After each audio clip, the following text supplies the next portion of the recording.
બધાને સામે આવ્યા હોય, તમને એવું લાગતું હોય કે એમને એમ આવી ગયા હોય, તો એવું નથી. 15 દિવસથી વાસુદેવ બાપુ અમારે વાંહે ગયા છે. એટલે આમ ધક્કા ન મારો, આ ઊભા થઈને અહીંયા ગાદગામાં આવી જાઓ પાછળ વાગ્યા. આ તમે બધા ચંપલ બહાર મૂકીને અને મસ્ત ફગોટી વાગીને બેસો. કારણ કે બેઠક વ્યવસ્થા વ્યવસ્થિત હોય ને તો જ મજા આવે, બાકી એમને મજા આવે નહીં. કે આવે એમને મજા ના આવે ને. આજનું જે આ કાર્યક્રમ છે, આજનું કાર્યક્રમની અંદર ખૂબ સરસ મજાની મસ્ત જે સંચાલન કર્યા છે એવા રઘુરામ બાપુ માટે જોરદાર તાળીઓ વગાડો. હજી બરોબર નથી ભાઈ, પાછું વગાડો એક વખત. સરસ.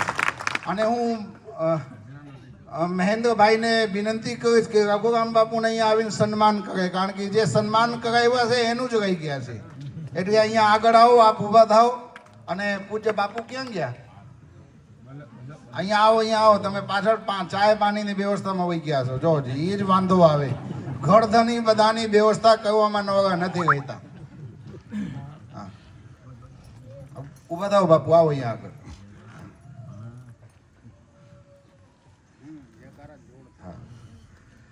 અહીંયા ભગવાન પાસે આવો. આમ જો વ્યવસ્થા વ્યવસ્થિત હોવું જોઈએ, જેવી તેવું ન હોવું જોઈએ. હા કરો. શ્યામ રામચંદ્ર ભગવાન કે વાહ. ફોટા પાડવા વગર ભાઈ થોડું શરમાય છે, રોડ વીરીએ છે. ફોટા પાડવા વગર ને કેવું જોઈએ, ઘડીક વાર પકડીને ઊભા રહ્યો તો જ હરખું ફોટા આવે. ત્રણ ભાંગા ફોટા આવે ને એમ ન આવે.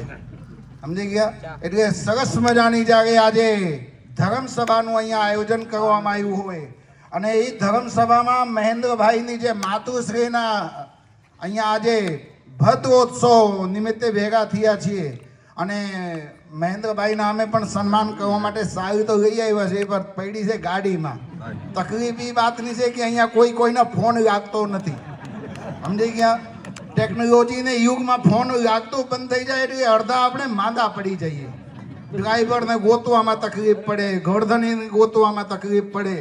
એટલે હું મહેન્દ્રભાઈને વિનંતી કરું કે આવો અહીંયા, તેરા તુજકો અર્પણ. તમે જે અમને આપ્યા છો અમે એ તમને આપી દઈએ. અહીંયા આવો, આગળ આવો. આ ઉછીની સારી ન આવે, રૂપિયામાં ઉછી ના આવે, સારીમાં ન આવે. રૂપિયા આપવું હોય તો આપજો.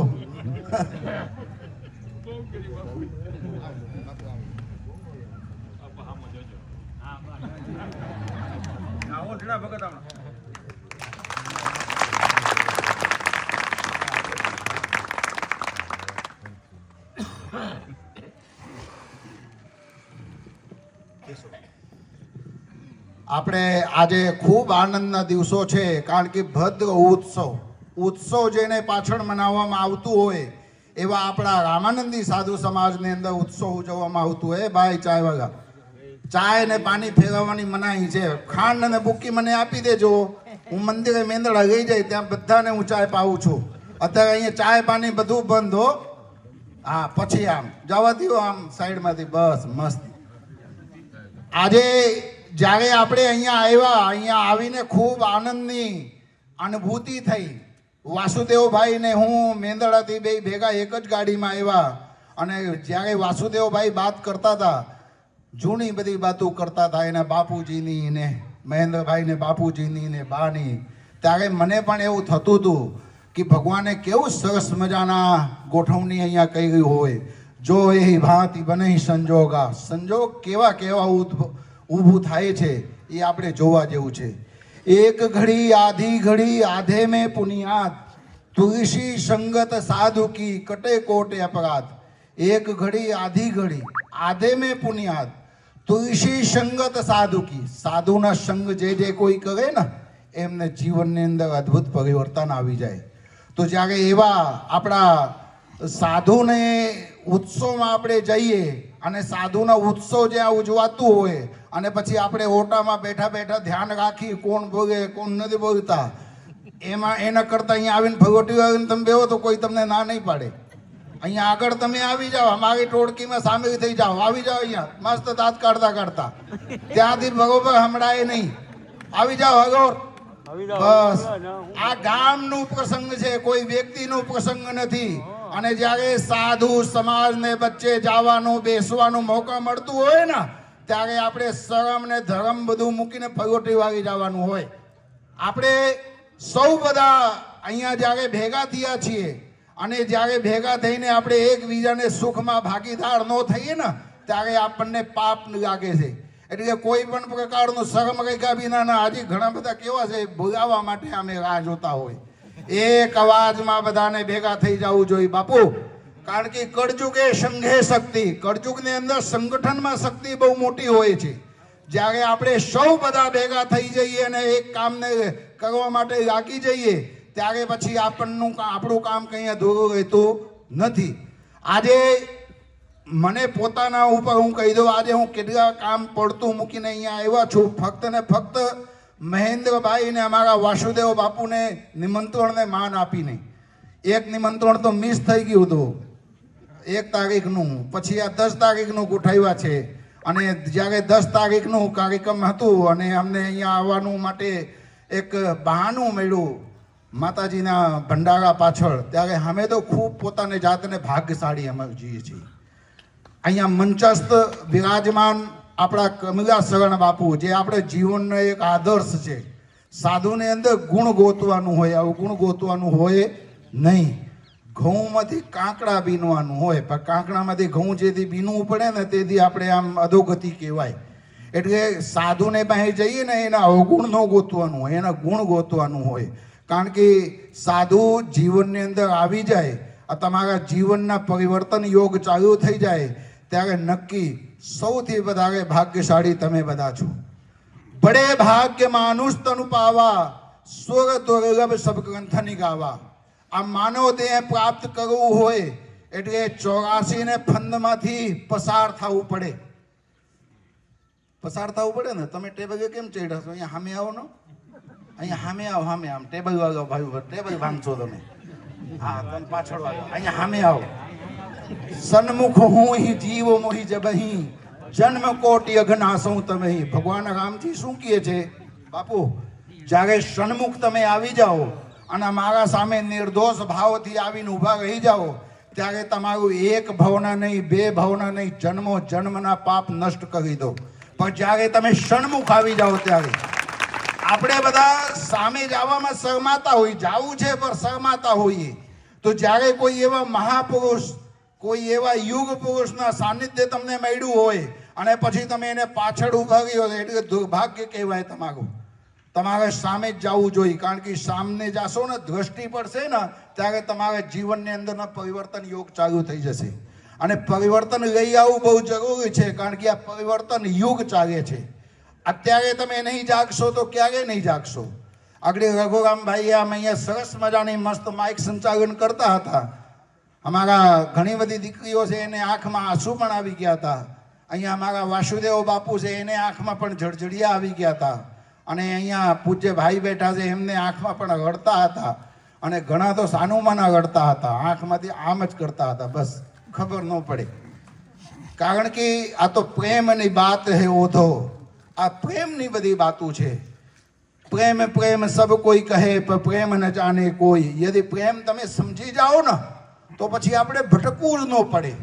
અને જ્યારે ભટકતા ભટકતા પછી કોઈ એવી મહાન આત્મા તમને મળી જાય અને એ મહાન આત્માના સંગ તમને થઈ જાય એટલે પછી તમે જીવનમાંથી આ પારથી આ પાર નીકળી જાઓ.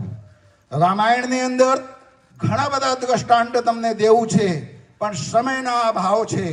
અને અહીંયા મારા પછી પૂજ્ય બાપુને પણ બોલવાનું છે.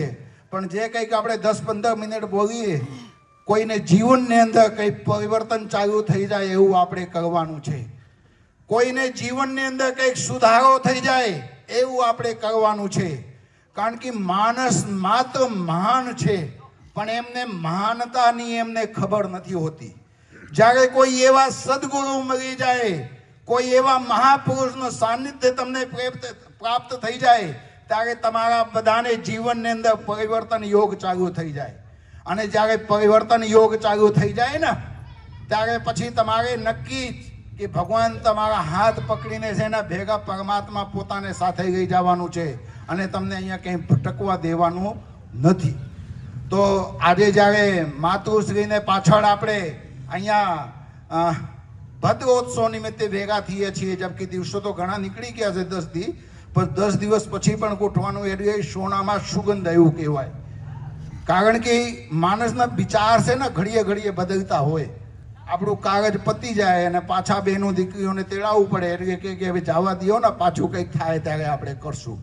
એવા મંજુલાબેન નવલરામ અગ્રાવત જે માતુશ્રી છે એ ધામમાં ગયા છે. એમને ક્યાંય આમ છે ને આત્માને જ્યાં ત્યાં ભટકવું ન પડે. કારણ કે નાનપણથી સંઘર્ષ કરતા કરતા અને તમને બધાને માટે કેટલું બધું સમાજમાં કરીને ગયા છે. નામ તમને અહીંયા આપીને ગયા છે, કામ તમને આપીને ગયા છે, અને તમે એને નામ ઉપરથી તરી જાઓ એટલે એવી મહાન આત્માને પાછળ આપણે સરસ મજાના ભદ્ર ઉત્સવ ઉજવ્યા છીએ. અને આ ભદ્ર ઉત્સવમાં અહીંયાથી આપણે કંઈક પ્રાપ્ત કરીને જવું છે. શું પ્રાપ્ત કરીને જવું છે? મહેન્દ્રભાઈની માતા પિતાની પાછળની સેવા કેવી કેવી છે એ આપણે અહીંયાથી જોઈને જવું છે, સમજીને જવું છે. રામાયણમાં લખેલો છે, માત પિતા ગુરુ સ્વામી શીખ શિરધારી કરાહુ શુભાવ લહેર લાભ 3 જન્મ કર નતરુ જન્મ જગ જાય. એક માતા, બીજા પિતા, ત્રીજા ગુરુને ઋણમાંથી ક્યારે પણ કોઈ મુક્ત થઈ શકે નહીં. અગર માત પિતા ગુરુ સ્વામી શીખ શિરધારી કરાહુ શુભાવ લહેર લાભ 3 જન્મ કર નતરુ જન્મ જગ જાય. એક ભવ નહીં, બે ભવ નહીં, અહીંયા 3 ભવની વાત કરવામાં આવ્યું છે. જે વ્યક્તિ એને માતાના અને પિતાના અને ત્રીજા ગુરુની આજ્ઞાના પાલન કરે છે એમના એક ભવ નહીં, બે ભવ નહીં, 3 ભવના તરી જવાની અહીંયા વાતો થાય છે. અને તમે તો બધા કેવા સમજદાર વર્ગમાંથી છો. રામાનંદી જે સમાજમાં જન્મ લેવું હોય એમને 84 ફંદમાંથી પસાર થવું પડે અને પછી માનવ દેહ મળે, પણ રામાનંદીમાં ન મળે. તમારે ઉપર તો કંઈક વિશેષ રામ ભગવાનની કૃપા હશે કે તમે રામાનંદી કુળમાં બધા જન્મ લીધા છો. જે કુળની અંદર બાળક જન્મ લે અને સામે નીકળતા હોય અને ગામના યુવાનો, ગામના વડીલો, ગામના કોઈ પણ વ્યક્તિ જોવે અને એમને જોઈને કહે, સીતારામ બાપુ, તમને જોઈને ભગવાનના નામ મોઢામાં આવી જાય એવા કુળમાં તમને બધાને જન્મ મળ્યું છે. તો જન્મના ગૌરવ હોવું જોઈએ કે ન હોવું જોઈએ? હોવું જોઈએ ને. એટલે તમે બધા સમાજના એક આદર્શ વ્યક્તિઓ છો. સમાજના એક એવા તમે સંસ્કારી ઘરના બાળક છો કે લોકો તમને જુએ તો ભગવાનના નામ મોઢામાં આવી જાય. એવા કુળમાં જ્યારે તમને જન્મ લીધા છો ત્યારે તમને જન્મ ને કર્મ બંને ભેગા કરીને ચાલવું જોઈએ. કારણ કે આ કર્મ ભૂમિ છે. કર્મ પ્રધાન વિશ્વ કરે રાખા. કર્મ કર્યા ભેગા ફળ ક્યારે પણ કોઈને મળતું નથી. તમે ઘઉં વાડીએ વાવી આવો ખેતરમાં અને પછી તમે 3 મહિના સુધી તક ઘેરે જ રહ્યો, વાડીએ જાઓ નહીં તો એને અંદર નકરા ખડ જ ઉગેલા હોય છે, ઘઉં નહીં ઉગે. પછી યદી તમે ઘઉં વાવી દીધા છો અને 3 મહિના તમે ખેતરમાં ઉગાડે પગે રહ્યો ને તો એમાં નકરા ઘઉં જોઈએ, એક નકડું પણ ખડનું નો એમાં થાય. એટલે આ કર્મ આપણે જાણી જોઈને કરવું જોઈએ. કારણ કે કર્મ ભૂમિ છે. ભીષમ પિતામાં ગંગાના પુત્ર હતા. ભીષમ પિતામાં યદી ગંગા નહાઈ લેવાથી બાપુ બધાના પાપ નષ્ટ થઈ જતું હોય તો ગંગા પુત્ર હતા એમને પણ જોયાના પાપ લઈ ગયા હતા. ઈ ગંગા પુત્રને યદી જોયાના પાપ લાગતું હોય, દ્રૌપદીના ચીરહરણ થતું હોય અને સિંહાસનમાં બેઠા બેઠા જોતા હોય અને તોય છતાં એમના પાપ નષ્ટ ન થતા હોય તો તમારી ને અમારી વાત જ ક્યાં આવે છે? તો જાણી જોઈને આપણે કર્મ કરશું. કારણ કે આ કર્મ ભૂમિ છે. જસ કર્તવ્યમ તસ ભોક્તવ્યમ, દાત ખટાખટ ક્યું કર્તવ્યમ. તમે જેવા કર્મ કરશો એવા ફળ પ્રાપ્ત કરવા માટેની તૈયારી તમારે પૂરેપૂરે રાખવાનું. કારણ કે ભારત દેશની અંદર આપણે જન્મ લઈને સિર્ફ જન્મ લઈને કોઈ મહાન ન બની શકે, પણ એવા અમારા વાસુદેવ બાપુ જેવું કર્મ કરવું પડે. વાસુદેવભાઈ નિમાવત અમારા સમાજના એક ગૌરવ છે. અમે ગમે આ જઈને કહી કે બાપ અમે મેંદડાથી આવ્યા છીએ તો કે બાપુ વિશ્વવદરમાં વાસુદેવભાઈ છે. અમે કહી અમારા મિત્ર છે. ગર્વથી અમે કહી કે અમને ભગવાને આવા આવા મિત્રો આપ્યા છે કે જેમને અમે નામ આપીએ તો અમને સન્માન મળવા માંડે. એવા વાસુદેવભાઈ જેવાઓ કર્મ કરવું પડે ત્યારે આ તમને બધાને ફળ મેળે મેળ પ્રાપ્ત થાય. કારણ કે કર્મ ક્યારે પણ કોઈને મૂકશે પણ નહીં. તમને ને અમને ને બાદ જવા દો. યદી ભીષમ પિતામહ જેવાઓને પણ સજા ભોગવવું પડ્યું હોય, 6 મહિના વાણની સૈયામાં રહેવું પડ્યું હોય, અને પછી 6 મહિના પછી એમને પ્રાણ ત્યાગવું પડતું હોય. કારણ કે ભીષમ પિતામહને તો કઈ મૃત્યુ પ્રાપ્ત હતી? ઈચ્છા મૃત્યુ. જેમને ઈચ્છા મૃત્યુ પ્રાપ્ત થતી હોય અને એને કોઈ દંડ દેવા વાળા આ સમાજની અંદર હોય નહીં, પણ એમને ખબર પડે કે એક નારીની ચીરહરણ થતું હતું અને હું એને ના ન પાડી શક્યો, આ એ પોતાને સજા ભોગવતા હોય, તો આવા દેશની અંદર, આવા કર્મભૂમિની અંદર તમને ને અમને જન્મ મળ્યું છે. તો આ જન્મ આપણું સાર્થક થઈ જાય એના માટેના આ બધું પ્રયાસ છે. અને રામાયણ તમારે જીવન જીવવું હોય, તમે તો બધા રામના ઉપાસકો છો, પણ ફક્ત ને ફક્ત રામાયણ ઘરમાં જ રાખો છો અને વાંચતા થાઓ તમે. કારણ કે જીવન જીવવું હોય તો રામાયણ વાંચવું પડે. વાસુદેવ બાપુ, રામાયણના અધ્યયન કરવું પડે.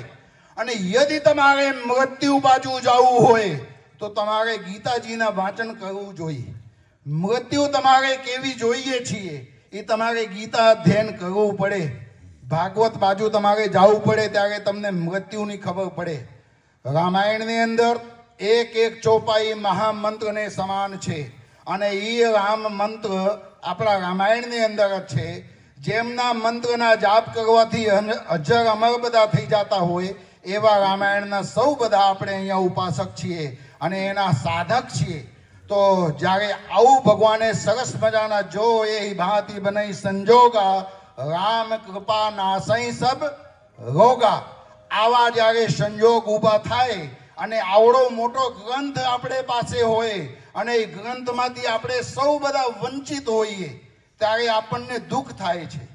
આગળ અમે રામ મંદિરને પાસે ગયા, ત્યાંથી અમારી માતાઓ ને બહેનો અમને ચાંદલા કરીને અને તિલક કરીને ત્યાંથી સરસ મજાના ગાજતે બાજતે અહીંયા લઈ આવ્યા. અને અમે રામ મંદિરને પાસે ઊભા હતા ત્યારે અમારા ગામના જે વડીલો છે બેઠા હતા. હું કીધા આ થૂંકો છો કેમ અહીંયા માવા ખાઈને? એ કે આ બધા અહીંયા થૂકી જાય છે. અને એ સાંભળીને અમને પણ દુઃખ થાય કે આપણે કયા સમાજને બચે છીએ, આપણે કયા વર્ગને સાથે જોડાયેલા છીએ કે જે ધરતી માતા આપણને અહીંયા રહેવા માટે સરસ મજાના જગ્યા આપ્યું છે, એ જ ધરતી માતાને આપણે ગંધારું કરીએ છીએ થૂકીને. અને જ્યારે હું પૂછું કે તમે કેવા, કે હું નિમાવત છું, અને હું કહું કે હું ખાય કે માવા ખાતા છું, ત્યારે અમને અહીંયા કોઈ બંદૂકની ગોળી મેળવી હોય ને એવું અમને દુખે. રામાનંદી થઈને યદિ અમે નિર્વ્યસની કોઈને ન બનાવી શકીએ તો અમારા જીવનની અંદર પણ ધૂળ પડે ને. એક માં યદि કોઈ એના સંતાનને સુધારી ન શકે ને, ઈ માં એને સંતાનને કંઈ આપી ન શકે ને, તો ધિક્કાર છે એને માતૃત્વને. યદિ કોઈ સાધુ સમાજને નિર્વ્યસની ન બનાવી શકે, યદિ કોઈ સાધુ સમાજને સુધારી ન શકે તો ધિક્કાર છે એને સાધુતામાં. એટલે સાધુ ચરિત શુભ ચરિત કપાસુ. સાધુનું ચરિત એક કપાસ જેવા હોય. કેવા હોય? એક કપાસ જેવું હોય. અને જ્યારે કપાસના દોડવા હોય એને તમે ફોડો તો એમાંથી કપાસ હોય, કપાસ રૂ. અને જ્યારે કપાસને તમે અંદર વીંધો ત્યારે એની અંદર વી હોય. શું હોય? વી હોય. અને વી કેવા હોય ખબર? બીજે કંઈ બાવી દો તો એ ઉગી જાય. તો સાધુનું ચરિત્ર એક કપાસ જેવા હોય છે. અને પછી કપાસ જેવા હોય ને પછી એની અંદર જે ભજન પડ્યું હોય ને, વી જેવા હંતાઈની અંદર હોય, તાકી એની અંદર એ ભજન પડ્યું હોય. અને એ ભજન જ્યારે આમ ભાવથી આમ કોકને આપે ને ત્યારે એની અંદર ઉગતું થઈ જાય. એટલે સાધુને સાથે જોડાઈને, સાધુને સાથે રહીને ખૂબ સરસ મજાના સારું કામ કરવાનું જ્યારે મોકા મળ્યું હોય ત્યારે આ બધું તક આપણે ઝડપી રહેવું જોઈએ. આજે આગળ બાપુ ફોન મૂકી દો, ફોનની વાત નહીં થાય, ટાવર નહીં પકડે. અહીંયા આવી ગયા જોજી, બગાડો તાળી, બાપુને ફોનમાં ટાવર આવ્યા છે. આ ફોન એક એવા દૂષણ છે કે આપણું જીવન ધનોત પનોત કરી નાખાશે. ફોન એટલા બધા દૂષણ આપણે જગતની અંદર આપણા સમાજમાં ઘુસાડી દીધું છે કે કોઈ અડધી કલાક એક જગા પરિવારમાં સહપરિવાર સાથે બેસી શકતા નથી. અને પછી ફોનની અંદર છે ને જે પેટન્ટ લોક છે, કોડવર્ડનો યોગ છે, એ યોગ બધાના મન જુદું જુદું કરી દીધા છે. એક ઘરની અંદર 5 વ્યક્તિ હોય, પાંચેયને ફોન જુદો હોય અને પછી પાંચેયને પાસવર્ડ પણ જુદું હોય. અને એ પાસવર્ડ પછી કોઈ નાખે તો ખુલે નહીં, જે નહીં ખાવ એને પાસેથી જ ખુલે. યદિ એક ફોન ખોટા પાસવર્ડથી ન ખુલી શકતું હોય તો તમારું ને મારું ભાગ્ય ખોટા પાસવર્ડ મારવાથી ખુલે ખરું? ખુલે? ન ખુલે ને? તો સારા અને સાચા પાસવર્ડ લગાડજો તો તમારું ભાગ્ય ખુલી જશે. અત્યારે સમાજની અંદર ઘણું બધું દૂષણ ફેલાયેલા છે. આપણે સૌ બધા સૂઈ ગયા છીએ એટલે બીજા કોઈ ફાવી ગયા છે. અત્યારે આપણે સૌ બધા પોતાને કર્મથી ભટકી ગયા છીએ. રામ ભગવાનની ઉપાસના મૂકી દીધા છીએ. રામ મંદિરની પૂજા બંધ કરી દીધા છીએ. કારણ કે રામ મંદિરની જે પૂજા કરે એના ઘર પરિવાર હાલતું નથી, એના બાળકો ભણી શકતા નથી, એના ગુજરાન ચાલી શકતો નથી. એટલે આપણે રામ ભગવાનની ઉપાસના અને સાધના બંધ કરી દીધા છીએ. અને પછી આપણે બધા સિટીની અંદર જઈને કોકના નોકર થઈએ. 15,000 મહિના, 10,000 મહિના. ઠાકરની ચાકરી કરવા વાળા ક્યારે પણ કોઈ ભિખારી હોતા નથી.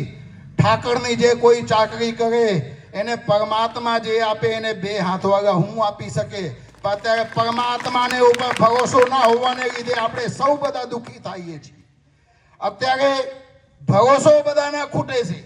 કોઈ પણ દીકરી હોય એને માતા અને પિતાને ઉપર ભરોસા નથી કરતી, બાજુવાળા આંટી ને અંકલ ને ઉપર ભરોસા કરે છે. આંટી આવીને કહે કે બેન તારી મમ્મી બહુ ખરાબ છે, તું બહુ સારી છે, તો એ બધી પોતાની બાતો એ આંટીને બતાવે છે પણ મમ્મીને નહીં બતાડે.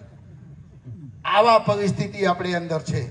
અત્યારે યુવાનો અમારા દેશના જે ભવિષ્ય છે અને બધા દેશના ભવિષ્ય અડધી કલાક મંદિરમાં બેસીને તાળીઓ ન વગાડે પણ પાન અને માવાને ગળે બેઠા બેઠા બધાને ધ્યાન રાખે કોણ જાય છે ને કોણ આવે છે, કોણ શું કરે છે. આવું બધું વિપરીત સમયને વચ્ચે આપણે સૌ બધા છીએ. અને અત્યારે કોઈ સેફ નથી અને કોઈ સેફ ન હોવાને લીધે બધાના જીવન ખતરામાં છે. ઘર દીઠ 1-1, 2-2 કેન્સર જેવા બીમારીઓ આવી ગઈ છે. વિચાર કરો, કોઈ ઘર એવા બાકી નથી જે ઘરની અંદર બીમારી ના હોય. અને જ્યારે બીમારી આવે ને ત્યારે આપણું ઘર ધોવાઈ જાય. ઘણું બધું કેવું છે, ઘણી બધી વાતો છે, પણ સમય સંજોગ બચાવે હું મારી વાણીને અહીંયા ટૂંકાવીશ. કારણ કે હજી આગળનું કાર્યક્રમ પણ બાકી છે. પૂજ્ય કમલા શરણ બાપુને પણ સાંભળવું છે. અને આમાં ઘણા બધા વક્તાઓ જ છે. વક્તા છે, વક્તા નહીં. વક્તા ને બક્તા 2 હોય. એક બૈકે રાખે, કોઈ સાંભળે નહીં. એક વક્તા હોય કે એને બધા સાંભળે રાખે. આવી રીતે છે. તો હું આપ સર્વેને પ્રાર્થના કરીશ, વિનંતી કરીશ કે જીવનની અંદર પરિવર્તન આવી જાય. જીવનની અંદર સરસ મજાના એક જીવન જીવવાની પદ્ધતિ આપણને પકડાઈ જાય એવું આપણે પદ્ધતિ પકડશું. અને જ્યારે પૂજ્ય મંજુબેનને પાછળ આપણે ભદ્ર ઉત્સવમાં અહીંયા ભેગા થયા છીએ ત્યારે 2 મિનિટ માટે આપણે રામધૂન બોલાવીએ અને પછી હું મારું વક્તવ્યને પૂરું કરું. કારણ કે મંજિલ બહુ મોટી છે અને સમય બહુ ઓછું છે એટલે આપણે મંજિલ સુધી તક બધા પહોંચી શકીએ. રાત્રે ભજન પણ છે ને બાપુ કે નથી? રાતે ભોજન અને ભજન બંને છે. એટલે ભગવાનની કૃપા એ છે કે અહીંયા ટાવર નથી પકડાતો એટલે કોઈને ઉપાધિ કંઈ છે નહીં, બધા શાંતિથી બેઠા છે. એક બાપુના ફોન લાગી ગયા છે, જો ગયા છે, હવે કંઈ પાછું આવે કંઈ નક્કી નહીં. કારણ કે ફોન જ બધાને ચકેડે ચડાવ્યા છે. શ્રી રામ જય રામ જય જય રામ. શ્રી રામ જય રામ જય જય રામ. શ્રી રામ જય રામ જય જય રામ. શ્રી રામ જય રામ જય જય રામ. શ્રી રામ જય રામ જય જય રામ. શ્રી રામ જય રામ જય જય રામ. શ્રી રામ જય રામ જય જય રામ. શ્રી રામ જય રામ જય જય રામ. શ્રી રામ જય રામ જય જય રામ. શ્રી રામ જય રામ જય જય રામ. શ્રી રામ જય રામ જય જય રામ. શ્રી રામ જય રામ જય જય રામ. શ્રી રામ જય રામ જય જય રામ. શ્રી રામ જય રામ જય જય રામ. શ્રી રામ જય રામ જય જય રામ. શ્રી રામ જય રામ જય જય રામ. જય રામ જય જય રામ શ્રી રામ જય રામ જય જય રામ શ્રી રામ જય રામ જય જય રામ શ્રી રામ જય રામ જય જય રામ શ્યામ રામચંદ્ર ભગવાન કી આમનું આવે જય બે હાથ મુઠ્ઠી બંધ કરીને બોલવાનું બધાના હાથ ઊંચા થાય તાકી બધાના ફોટા હારા આવે આમ સમજી ગયા આપણે હારા છીએ કે કાંઈ નહીં પણ ફોટા હારા હોવું જોઈએ સમજી ગયા ફોટા મસ્ત આવે એવું આપણે કરવાનું છે બાકી આપણે સૌ ખોટા છીએ એ તો અમને ખબર છે સમજી ગયા શ્યામ રામચંદ્ર ભગવાન કી પવન સુત હનુમાનજી મહારાજ કી ઉમાપતિ મહાદેવ કી રમાપતિ રામચંદ્ર ભગવાન કી रमापति रामचंद्र भगवान की सबे संतन की अपने अपने गुरुदेव की अपने अपने गुरुदेव की अपने अपने माता पिता की अपने अपने माता पिता की नमः पार्वती पते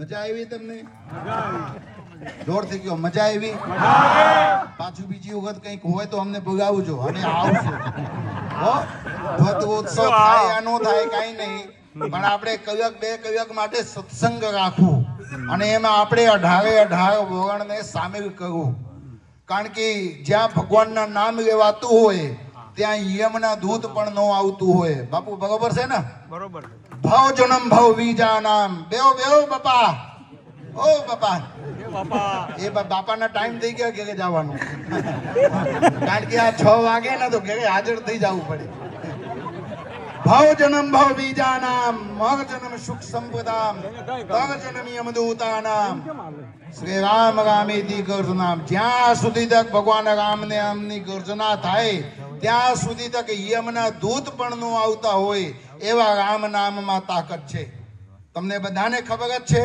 પણ બધાને હું કહી દઉં કારણ કે આ રામ મંત્ર છે ને બહુ તાકાતવર છે રામના નામમાં યદી બાપુ રઘુરામ બાપુ પાણા તરી જતું હોય તો માણા તરી જાય કે ન તરી જાય ને પણ સાચા મનથી ગઈ તો બાકી ખોટા દેખાડો કરવા માટે ગઈ તો નહીં આમ હું આ ધ્યાન ચંપલમાં હોય આપણે અહીંયા ફરોઠી વાગીને બેઠા હોય તો ભગવાનના નામ મગજમાં આવે નહીં પછી આપણે એ ધ્યાન મૂકી દઈએ અહીંયા આપણો બેભાન થઈ જઈએ એટલે ભગવાન અહીંયા પ્રસન્ન થઈ જાય જેટલું તમને ખાવા માટેની જીવનમાં જરૂરત છે એટલું દરેક વ્યક્તિને જીવનમાં ભગવાનના નામની જરૂરત છે ભગવાનના ભજન જે માણસ કરતા નથી ને એ માણસ જીવનથી તરતો નથી કારણ કે ભજન છે ને બહુ જરૂરી છે હવે ભજન વિના નહીં છુટકારા પ્રભુનું ભજન કર્યા વિના કોઈને આત્માના કલ્યાણ નથી યદી તમે રાજી ખુશીથી ભગવાનના નામ નહીં લેશો તો પછી ખાટલામાં પડ્યા હે રામ કરવું પડશે અને પછી જ્યારે આપણે 4 જણા ખંભેમાં ટીંગાડશે અને પછી લઈ જશે ત્યારે પછી હું કહીશે રામ નામ સત્ય છે છેલ્લે પછી એ જ ખબર પડશે કે ઓહો આ બધું બસાવ્યા છીએ 15 વીઘા જમીન કરી 2 ફોર બે લીધી ટ્રેક્ટર એક લીધું એ તો એમને પડ્યું છે રામ નામ સત્ય છે ભગવાનનું નામ એક જ સત્ય છે બાકી બધું અસત્ય છે એટલે જ્યાં સુધી તક આપણે હોશ હવાસમાં છીએ ત્યાં સુધી ભગવાનના ભજન કરી લેવું કારણ કે હવે ભજન કિએ બિના નહીં છુટકારા પ્રભુનું નામ સ્મરણ કર્યા વિના છુટકારા કોઈના છે નહીં અને આજે અમને ખાતરીને સાથે અમે કહીએ છીએ કે જે અમારા મંજુબેન છે એમને આત્માના કલ્યાણ તો થઈ જ ગયા છે સમજી ગયા એમને અહીંયા કંઈ શ્રદ્ધાંજલિ સભા યોજાવાની કંઈ જરૂર જ નથી કારણ કે એ પ્રાણી એ જીવ એવા હતા કે નાનપણથી દુઃખી થતા યુવાનમાં પ્રવેશ કર્યા અને જ્યારે યુવાન થયા ત્યારે પછી અનેક પ્રકારની જીવનની અંદર પરેશાનીઓને સામના કરતા છેલ્લે પોતાના શ્વાસ સુધી તક જીવન વ્યતીત કર્યા અને તોય છતાંય વિશ્વાસ મૂક્યો નહીં દ્રઢ વિશ્વાસ હતો એમને કે એક દિવસ રામ આવશે, એક દિવસ રામ આવશે સબરીબાઈને જેમ. તમે વિચારતા હો કે હું માઇક મૂકી દઈશ, તો માઇક મૂકીશ નહીં. આમ હજી તો 10 મિનિટ ખેંચીશ આજે, કારણ કે તમે વિસાવદરના છો તો હું મેંદડાના છું. સમજી ગયા? આપણે વિસાવદર વાગી કરવી નથી, આપણે મેંદડા વાગી જ કરવી છે. સમજી ગયા? એટલે તમે ભાગે ઊભા, હું માઇક મૂકીશ નહીં. સબરીબાઈ નાનપણમાં એને એક વિચાર એવું આવ્યું કે મારે ભગવાનના સ્મરણ કરવું છે, ભગવાનની ભક્તિ કરવી છે, ભગવાનને પ્રાપ્ત કરવું છે. પછી એમને ખબર પડી કે ભગવાનના ભજન કેવી રીતે થાય. જ્યાં સુધી તક તમે ગુરુમુખી ન બનો ને ત્યાં સુધી ભગવાન તમને પ્રાપ્ત ન થાય. એને ખબર પડી કે ગુરુમુખી બનવું પડશે, કોઈ સારા સદગુરુનું સાનિધ્ય પ્રાપ્ત કરવું પડશે, ત્યારે આપણે ભગવાનને પાસે પહોંચશું. તો સબરીબાઈ એક સારા સદગુરુ ગોઈતી. સબરીબાઈને ગુરુનું નામ કોણ શું હતું બતાડો બેનો, આગો. શું હતું? માતાઓને ખબર નથી. ગયો હા, માતંગ ઋષિ. એવા માતંગ ઋષિના સાનિધ્ય પ્રાપ્ત થયા સબરીબાઈને. અને સબરીબાઈએ કીધું કે બાપુ મારે ભગવાનની ભક્તિ કરવી છે, તમે મને ગુરુ મંત્ર આપો. અને જ્યારે એના માતંગ ઋષિએ સબરીબાઈને દ્રષ્ટિ કરી ત્યારે એને નિર્દોષ ભાવ દેખાણું કે આવી નાનકડી દીકરીને એવા ભાવ ઉત્પન્ન થયો કે ભગવાનના ભજન કરવું છે, તો મારા ફરજમાં આવે છે કે મારે એને ગુરુ મંત્ર આપવું અને એની ભક્તિ પાકે એવું મારે એના માટે કરવું. એટલે માતંગ ઋષિ એમને દીક્ષા આપી, શિષ્ય બનાવ્યા. અને પછી એને વિચાર આવ્યો કે હવે એ સબરીબાઈને કહું કે અહીંયા ઝૂંપડીમાં બેસે, અહીંયા ભજન કરે, ભગવાન એમને અહીંયા મુલાકાત કરવા માટે આવશે.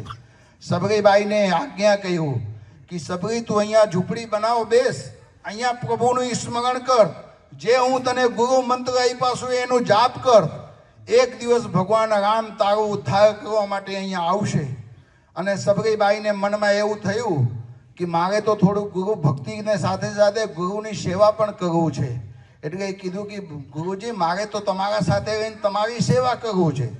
પણ ગુરુ ભગવાન એટલા બધા દયાળુ હતા કે કીધું કે એને પાસે સેવા કરાવીશ ને તો ભક્તિ નહીં થાય. એટલે કહે કે તારી સેવા અહીંયા અમે સ્વીકારી લીધું, પણ તું અહીંયા બેસીને ભગવાનની ભક્તિ કર, તારે આત્માના કલ્યાણ થશે. અને અહીં સબરીબાઈ ગુરુનું વચન પાલન કરીને શાંતિથી ઝૂંપડીમાં બેસી ગઈ.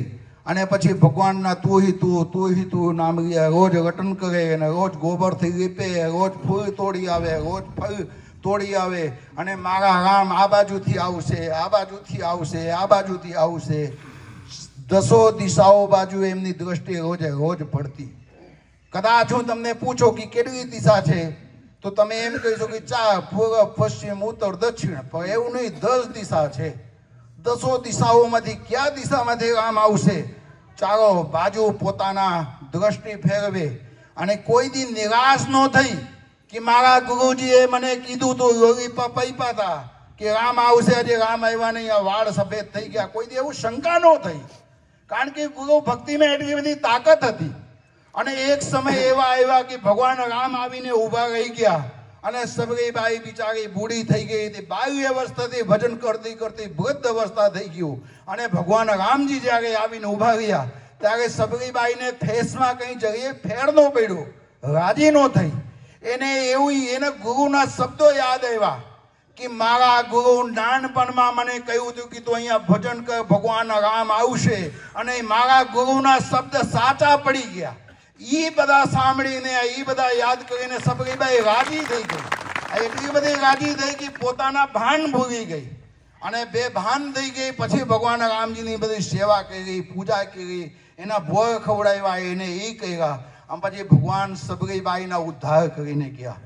આવા તમારા બધાને જીવનની અંદર કોઈ સારા સદગુરુ હોય કે તમને આત્માના ઉદ્ધાર કરી દે, એવા સારા ગુરુ કોઈ ના હોવું જોઈએ દરેક વ્યક્તિના. તમને ખબર છે કે કેટલા બધા ગ્રહો છે, કેટલા નંગ છે એ ખબર છે? વસુદેવ બાપુ, કેટલા નંગ છે એ ખબર છે? નંગ મીન્સ વગર નંગ નહીં હો, આમ એટલું બધું આવે એ નંગ નહીં. બુધ છે, મંગળ છે, રાહુ છે, કેતુ છે, એવા 9 ગ્રહ છે. તો 9 ગ્રહમાં તમે કોઈ જ્યોતિષી હોય, જોવા જાય ને અને તમે એને પાસે જાઓ ને તો એ શું કહે ખબર, તમારું મંગળ નબળો છે, મંગળ નડે છે, એટલે કે મંગળનો જાપ કરો. કોઈનો બુધ નબળો હોય બુધનો જાપ કરે, કોઈને કહે તમને તમારું બૃહસ્પતિ બરોબર નથી, બૃહસ્પતિના જાપ કરો. અને પછી કોઈ એમ કે તમારા ગ્રહ નબળા છે, પણ કયા ગ્રહ, એટલે કે તમારા ગુરુનો ગ્રહ નબળા છે.